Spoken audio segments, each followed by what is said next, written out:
Okay, starting from a Houdini empty scene, I already created a new project for it. So we want to create a geocontainer and we will start from the easy stuff. So this will be the modeling of the vase, dive inside, and here drop down a line. This will act as the spine of our vase, and basically we want to copy a cross section on several points and skin the whole thing. So let's take a circle also, copy 2 points, and we want to plug the circle on the left and the line on the right. So we do have something like this. And on the circle, we want to change to ZX plane. So we will have something like this. And we want to resample the line and give it like 10 segments. So this is fine. Here we want to increase the division to, let's say, 48. So we'll have a nice smooth circle. Or rather, let's make it 64. On the resample, we want to also output the U value we will use to define the P scale, meaning the shape of the vase. So let's call it U. And we want to drop down a point angle after the resample node. So here, let's call this P scale. And inside, we said we want to use the U values. So the F at P scale. We will feed a ramp that we will call it P scale ramp. And we will use the U to drive it. So click here, and we do have the shape for the vase. Now we want to also fit this value because right now it's going from 0 to 1. So fit 0, 1, and we want to fit it to a min max channel that we're going to create. So CHF min and CHF max. And now we can control the minimum and the maximum. We want to set the minimum to, let's say, 4.5 and the maximum to 6.6. So now we can define the whole shape. Let's make this line longer, something like 2.6. So this will be the height of the vase. And then drop down a skin node. This will create the overall shape for the vase. So something like this. And I want to go on the circle and half the radius here, because if we set the radius to 1, the P scale we define will be basically doubled. So I want something like this, and now I want to use this ramp to define some shape that I like. So something like this, and yeah, it's set to B-spline. So let's say I'm happy with something like this for now. So now we want to take a poly extrude node, drop it after the skin, so we can give some thickness. And I want to do it not with the distance, because this will follow the normal. I don't like it that much. I want to transform the extruder front in global space, and I basically want to scale the X and the Z value. So we can copy the X, paste it as relative reference on the Z, and let's scale it inward to something like this, 0.94. We want, of course, to output the back, and right now it's flipped, so let's drop down a reverse node, plug it here. And now we want to basically delete these 2 loops of polygons so we can close the bottom part. So take a blast node after the reverse, and here we want to delete, let's select polygon, this loop, and this loop. Press enter, and nothing will happen. Let's retry. Enter, okay. And basically we want to fill only this edge.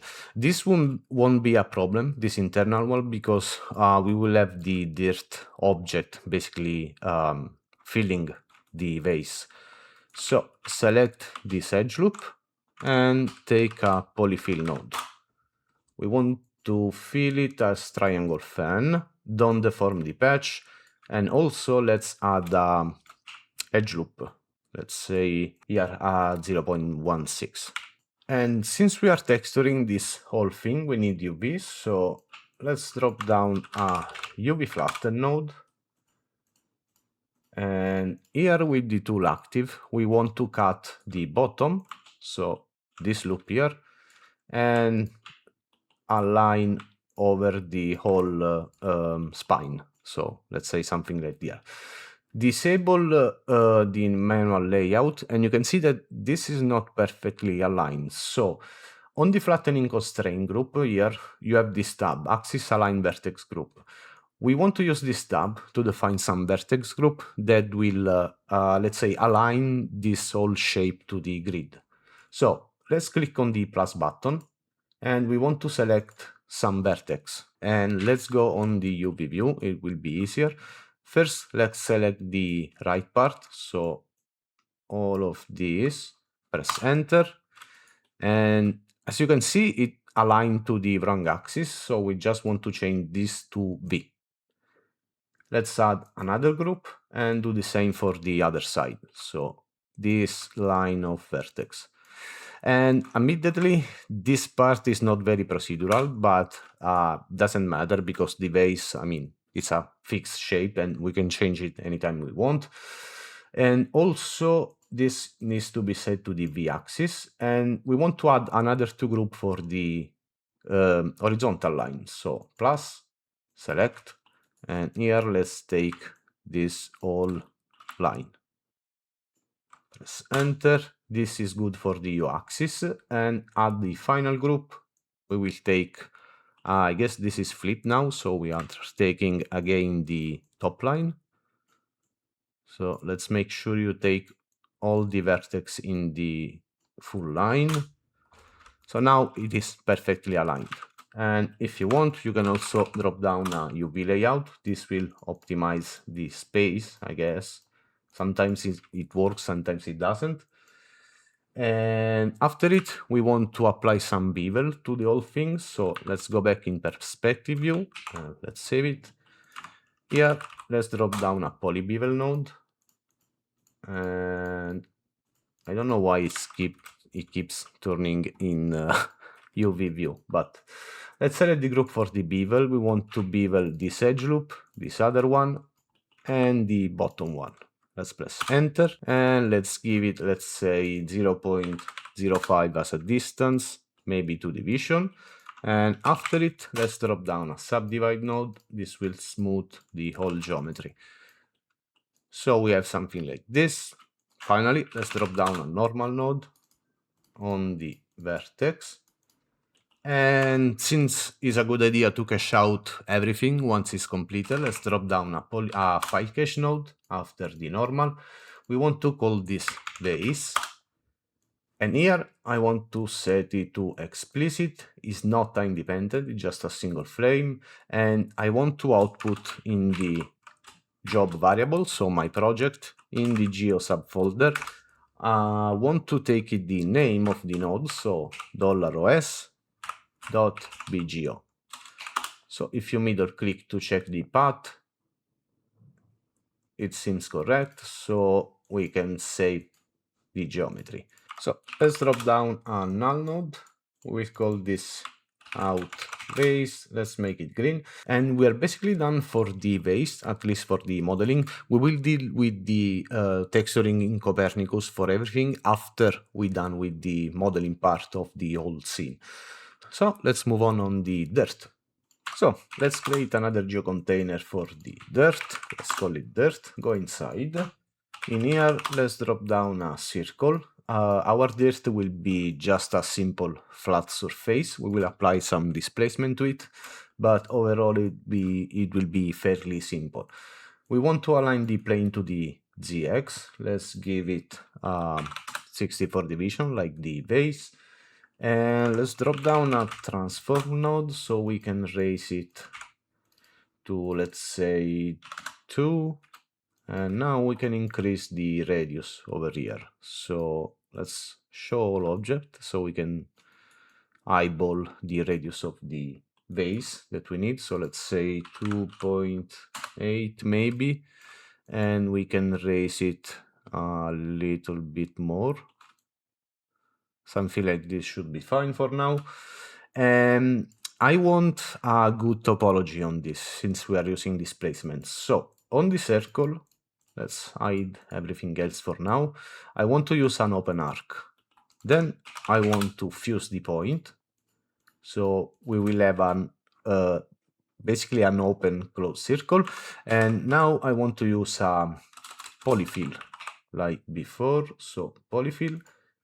And here we want to set it as quadrilateral grid. And let me display the wireframe.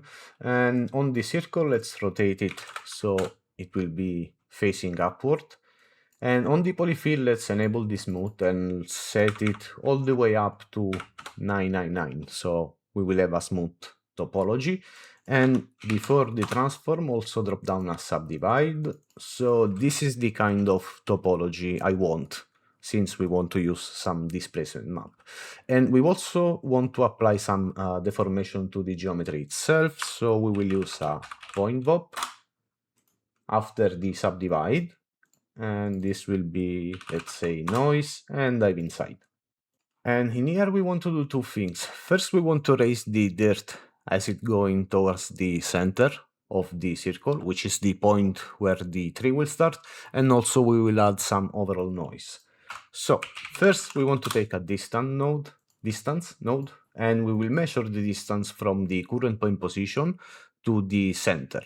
So if we plug this to the color, right now we have something like this, and we need to fit this range because basically this is outputting some value which is way over 1. If you check one of the color, you can see that we are reaching 2.8 because 2.8 is the maximum radius. So fit range, and we want to fit from 0 to 2.8 to 0 to 1. So now we have 0 to 1 range that we can control with a ramp. So let's take a ramp parameter.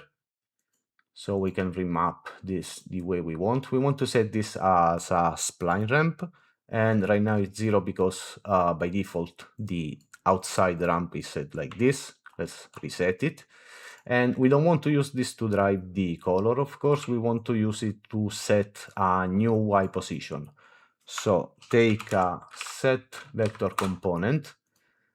We will take the position, and we want to set the component too. This is X, Y, Z, so the Y axis. And this will be the output of the ramp. So this is going into the position. Let's disconnect this value to the color. And now we can basically control the amount of dirt we are raising going from the outside to the center. So here I want to set the ramp as a B-spline and give it some shape, let's say something like this maybe. Yeah, let's say something like this should be fine. Now we want to add the noise, and I don't want to further remap the output value because I don't plan to raising it more than one. So to add the noise, let's drop down an add node between the ramp and the vector set component. And here we want to take, let's say, a turbulent noise. And let's duplicate this global so we can take the position from here without messing up the wires. Here we want to add an original Perlin. It will be a 1D noise. And I don't want to promote all the parameters. Let's set it from here. So let's say 0.8 as a frequency. Let's decrease the amplitude to maybe 1.6. And something like this should already be fine. So go outside. Now after the transform, let's drop down a normal node. And I want to set it to a full value of 180 because it works better with the displacement. Now let's take a UV flatten. This time we don't have to define anything actually. The UV are fine as they are. And later on we will basically use the tree radius to drive a further deformation on the displacement, but we don't have the tree yet. So for now, I will say that this is our dirt. And let's go on the vase. We want to copy the two final node. Let's drop down it here after the UV flatten. This will be the dirt, out dirt. and let's save the geometry. So now we have both the vase and the dirt. And now we will move to the core of this tutorial, which is the tree generation.